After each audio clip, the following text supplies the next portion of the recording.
মহাভারত প্রথম থেকেই নানা রহস্যের কেন্দ্রবিন্দু। এই মহাকাব্যকে নিয়ে এমন কিছু তথ্য উঠে আসে যা সবাইকে চিন্তা করতে বাধ্য করে দেয়। তেমনি একটি বড় প্রশ্ন হলো, পাণ্ডবদের কোনো বংশধর কি আজও বেঁচে আছেন? অনেকেই জানেন যে পাণ্ডবরা মহাপ্রস্থানে যাওয়ার আগে পরীক্ষিতকে রাজা বানিয়ে দিয়েছিলেন, কিন্তু সেখানেই এই বংশের শেষ নয়। এরপরেও ঘটেছে নানা বড় ঘটনা। তাহলে কি পাণ্ডবদের কোনো বংশধর আজও রয়েছে? আসুন জেনে নেই। সকলকে বিধায়কনাথ বাপ্পার নতুন ভিডিওতে স্বাগত। আজকে আমরা জানব পাণ্ডবদের বংশধর কি আজও জীবিত। মহাভারতের সবচেয়ে প্রধান রাজাদের মধ্যে মহারাজ শান্তনু অনন্য। ভালোভাবে লক্ষ্য করলে একটা ব্যাখ্যা দেখা যায় যে পাণ্ডব এবং কৌরব প্রকৃতপক্ষে এই বংশে ছিলেন না। বিশ্ব পিতামা ছিলেন কুরুবংশের শেষ বংশধর। তারপর কোনো চরিত্রের জন্ম স্বাভাবিকভাবে হয়নি, হয়েছে কারো আশীর্বাদ কিংবা অন্য কোনো জটিল পদ্ধতির মাধ্যমে। পুরাণ মতে সেই সময়ে শেষ শাসক ছিলেন বিচক্ষু। হাস্তিনাপুরে রাজা বিচক্ষু, যিনি যুধিষ্ঠিরের সপ্তম প্রজন্ম ছিলেন। হাস্তিনাপুরে গঙ্গার দ্বারা প্রবাহিত হওয়ার পরে কৌশবী শহরকে এই রাজ্যের রাজধানী করা হয়েছিল।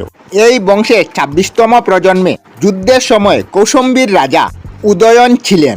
শঙ্খসূত্রে কুরুক্ষেত্র থেকে বিচক্ষণ ও পুরুষদের সেই স্থানের উল্লেখ আছে।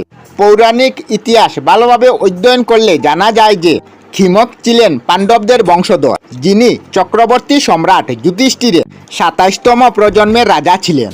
তার শাসনকাল ছিল দীর্ঘ 49 বছর। কুরুক্ষেত্রের যুদ্ধে যখন অভিমন্যুর মৃত্যু হয়, তখন তার স্ত্রী উত্তরা গর্ভবতী ছিলেন। পরে তাদের পুত্র পরীক্ষিতের জন্ম হয়। পরীক্ষিতের পুত্র ছিলেন জন্মজ, আর উনার পুত্র অশ্বিনীদ্বয় এই বংশের এক বড় রাজা ছিলেন।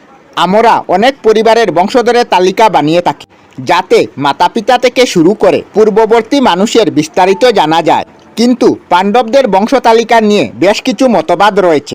এই কারণে পাণ্ডুকে বাদ দিয়ে সবার প্রথমে অর্জুনকে রাখা হয়, কারণ তিনি দেবরাজ ইন্দ্রের মাধ্যমে কুন্তির পুত্র হয়েছিলেন, নাকি পাণ্ডুর মাধ্যমে।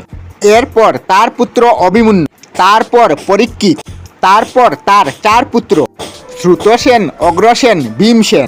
বংশানুক্রমে আমিকেন্দ্র, দ্বিচক্র, উষু, চিত্ররথ ও তার 17 পুত্রের পর আসে রাজা ক্ষেমক, যার কথা একটু আগেই বললাম। সেই সময় মগধ হয়ে ওঠে শক্তির কেন্দ্র। মগধের বংশধর যথাক্রমে ক্ষীমধর্ম, হেমাজির, বেমিসার্দ, অজাদিশক্র, সুরক, উদয়ী, কিশুনাগ এবং কাল্পন এর উল্লেখ পাওয়া যায়। এরপর নন্দরাজ বংশের মধ্যে রয়েছে উগ্রসেন। পাণ্ডব থেকে শুরু করে মৌর্যানন্দ, মহানন্দের নাম এর আগে মগধে বৃহদাতের বংশধর প্রতিষ্ঠিত হয়েছে। খ্রিস্টপূর্ব 6ষ্ঠ শতকে উত্তর ভারতে সুরস মহাজনপদের উদ্ধারের কালে পুরুকুলের উল্লেখ পাওয়া যায়।